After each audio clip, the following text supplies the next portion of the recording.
Hi friends, welcome back to Shivani crazy talks. Hi friends, మీ యొక్క like, share, subscribe అనేది మాకు చాలా ప్రోత్సాహాన్ని ఇస్తుంది. కాబట్టి ఇలాంటి మరెన్నో వీడియోస్ కొరకు ప్లీజ్ మా ఛానల్ని సబ్స్క్రైబ్ చేసుకోండి. జమీందారు పెళ్ళాన్ని మంచానికి కట్టేసి ఆకలి తీర్చుకున్న పాలేరు. పచ్చటి పల్లెటూరు. ఆ ఊర్లో బాగా డబ్బున్న జమీందారు ఉండేవాడు. అతని భార్య పేరు మీనాక్షి. పేరుకు తగ్గట్టే మీనాక్షికి కోరికలు కూడా చాలా ఎక్కువే ఉండేవి. వాళ్ళకి పెళ్ళై 12 సంవత్సరాలు అవుతుంది, కానీ ఇంకా పిల్లలు లేరు. మీనాక్షికి మాత్రం చాలా బాధగా ఉండేది. జమీందారిని ఎన్నిసార్లు పిలిచినా, అబ్బా ఉండవే, పొద్దంతా పనులు చూసుకొని చాలా అలసిపోయా, ఇప్పుడు నువ్వు ఎంత చెప్పినా నేను ఏమీ చేయలేని పరిస్థితి అని తప్పించుకుంటూ ఉంటాడు. మీనాక్షికి మాత్రం ఒక 1/2 మంది పిల్లల్ని కనాలి అని గట్టి పట్టుదలతో ఉంటుంది. కానీ జమీందారికి అంత సీన్ లేదని మీనాక్షికి ఎప్పుడూ తెలుసు. ఏమో గుర్రం లేస్తుందేమో అని ఇంతకాలం వెయిట్ చేస్తూ ఉంటుంది.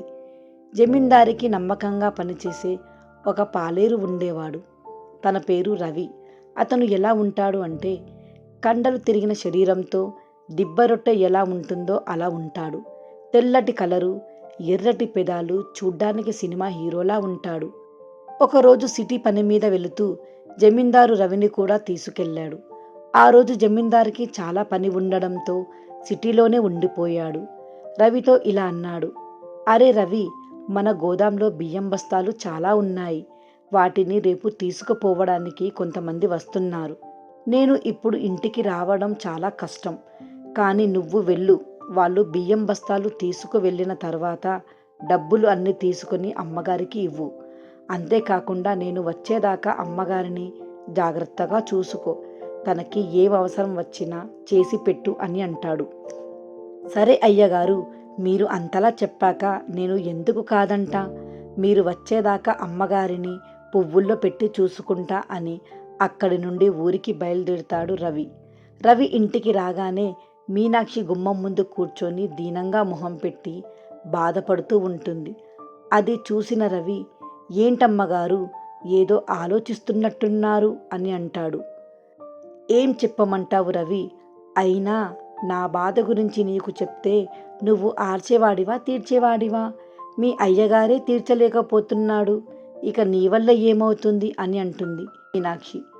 అప్పుడు రవికి జమీందారు చెప్పిన మాటలు గుర్తుకు వచ్చి, లేదమ్మగారు, మిమ్మల్ని జాగ్రత్తగా చూసుకోమని అయ్యగారు చెప్పారు.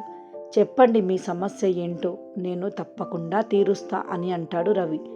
ఏంటి రవి, నువ్వు చెప్పేది నిజంగా నా బాధను తీరుస్తావా అని అంటుంది మీనాక్షి.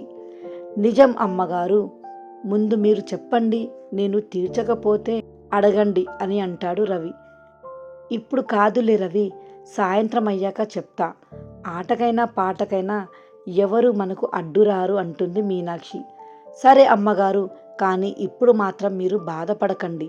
మీకు నేను మాటిస్తున్నాను, మీ బాధ ఎటువంటిదైనా తప్పకుండా నేను తీరుస్తా అని అంటాడు. రవి అన్నదానికి మీనాక్షి ఎంతగానో సంతోషిస్తూ సిగ్గుతో మొహం చాటేసి ఇంట్లోకి పరిగెత్తుకుంటూ వెళ్తుంది. ఈరోజు ఏంటో అమ్మగారు కొంచెం వింతగా ఉన్నారు. అయినా ఈ డబ్బున్నోళ్ళంతా ఇంతే, ఎప్పుడు బాధపడతారో తెలీదు, ఎప్పుడు సంతోషపడతారో తెలీదు అనుకుంటూ కొబ్బరి తోటలోకి వెళ్తాడు రవి. రవి కొబ్బరి బోండాలు లెక్క పెడుతూ ఉంటాడు. మేడపై నుండి మీనాక్షి రవిని అలానే చూస్తూ సిగ్గుతో ముసిముసిగా నవ్వుతూ ఉంటుంది. రవి మాత్రం మీనాక్షిని పట్టించుకోకుండా కొబ్బరి బొండాలు లెక్క పెడుతూనే ఉంటాడు.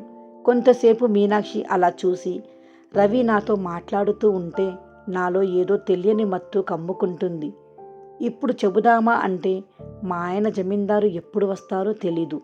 అదే నైట్ అయితే చీకట్లో కనబడకుండా మేనేజ్ చెయ్యొచ్చు అనుకుంటూ మేడపై నుండి రూమ్లోకి వెళ్తుంది మీనాక్షి. కాసేపు అయ్యాక రవి కూడా ఇంట్లోకి వెళ్తాడు. అమ్మగారు, అమ్మగారు అనుకుంటూ మీనాక్షిని పిలుస్తూ ఉంటాడు. ఏంటి రవి, ఏంటో చెప్పు అని అంటుంది మీనాక్షి. బాగా ఆకలిగా ఉంది, కొంచెం నాకు ఆకలి తీరుస్తారా అని అంటాడు రవి. మీనాక్షి తన మనసులో ఇలా అనుకుంటుంది, సాయంత్రం నేనే చెప్తా అన్నాగా, ఇంతలోనే అంత ఆకలా? సాయంత్రం నా పంట పండినట్టే అని మనసులో అనుకుంటూ, ఇప్పుడే ఎందుకు రవి, సాయంత్రం తిందువులే అని అంటుంది మీనాక్షి. రవికి ఎంత కష్టం వచ్చినా ఆపుకుంటాడేమో కానీ ఆకలిగా ఉంటే మాత్రం అస్సలు తట్టుకోలేడు. అదేంటి అమ్మగారు అలా అంటున్నారు? సరే నాకు తెలియదు, నాకు ఇప్పుడు చాలా ఆకలిగా ఉంది, నా కడుపు నిండా అన్నం పెట్టండి అని అంటాడు. అరే రవి, చెప్తుంటే అర్థమవ్వట్లేదా నీకు అనుకుంటూ బాత్రూంలో నుండి చీర కట్టుకొని బయటకి వస్తుంది మీనాక్షి. అలా వస్తున్న మీనాక్షిని రూమ్లోకి తీసుకెళ్ళి మంచానికి కట్టేసి కిచెన్లోకి వెళ్ళి కడుపు నిండా అన్నం తింటాడు రవి. మా వీడియోస్ కనుక మీకు నచ్చినట్లయితే లైక్ చేయండి, షేర్ చేయండి. మరిన్ని వీడియోస్ కొరకు మా ఛానల్ని సబ్స్క్రైబ్ చేసుకోండి.